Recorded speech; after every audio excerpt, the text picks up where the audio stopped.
Try Pedal Reviews. Today we took a look at the SurfyBear Metal. This is the more recent iteration which comes with the SurfyPan. Surfy Industries worked with Accutronics, which manufactures spring tanks, to have a tank built with better quality materials, in addition to having more splash and a bit shorter decay than what was available in the market previously to it being developed. It is not an exact replication of the original pans that were in the 6G15. However, it was a great compromise between what originally was in the 6G15 and more modern tanks today. I've tried all three versions of the SurfyBear. I'll mention the differences that I've found between them. The SurfyBear Classic is the brightest of the three with more treble content. It can be a bit overbearing at times, and I rarely run the tone above 4 because it gets very bright. It delivers on the drip and the cavernous sound front. Mine tends to resonate more when certain notes are hit. The controls consist of tone, mix, and dwell. The SurfyBear Classic is not true bypass, as it's keeping as close as possible to the original design of the 6G15.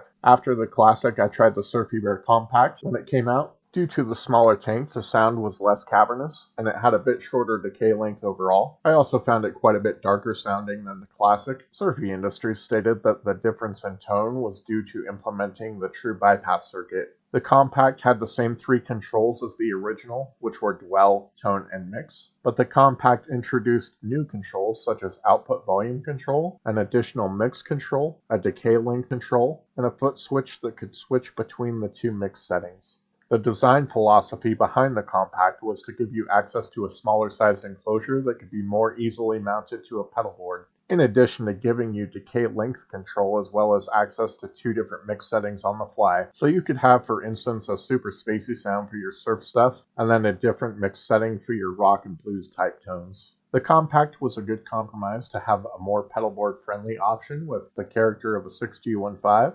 However, I found it to not be as cavernous sounding, and due to the darker tone was a bit more subtle than the real thing. In my opinion, the Compact is more suited towards people that are not big into surf, but it's a good option if you need a smaller size and still want a fairly authentic 6G15 sound. I did find the Compact a bit noisy, and turning the tone knob up would accentuate the noise. When Surfy Industries came out with the SurfyPan, I wanted to try it, so I used that as an excuse to grab a SurfyBear Metal, which if I was impressed with, I was going to use on my Surf Spaghetti Western pedalboard. So before I get into gushing over this thing, here are the differences I'll note on the Metal. The SurfyBear Metal is also true bypass and has a darker sound than the Classic. It has the traditional three controls and output volume, and it has a jack for hooking up an external foot switch. The philosophy behind the Metal version was to create a bit more pedalboard friendly package than the Classic, and also implement true bypass, which was one of the top requests to Surfy Industries after they released the Classic version. In my opinion, the SurfyBear Metal is my favorite iteration of the SurfyBear. I find the tone not as dark as the Compact,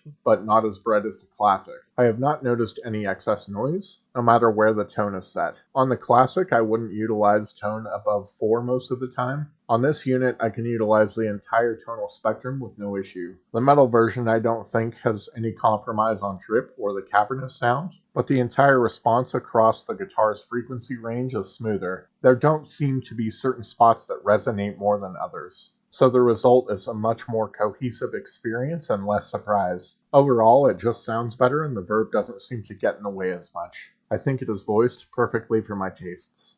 So I've already put this on the pedal board, and I'll be showing some of the sounds I get out of that in a future demo. Thank you guys so much for watching. If you enjoyed this video, please like and subscribe, and stay tuned for more pedal reviews in the future. Hope you have a great day. Thanks. Bye.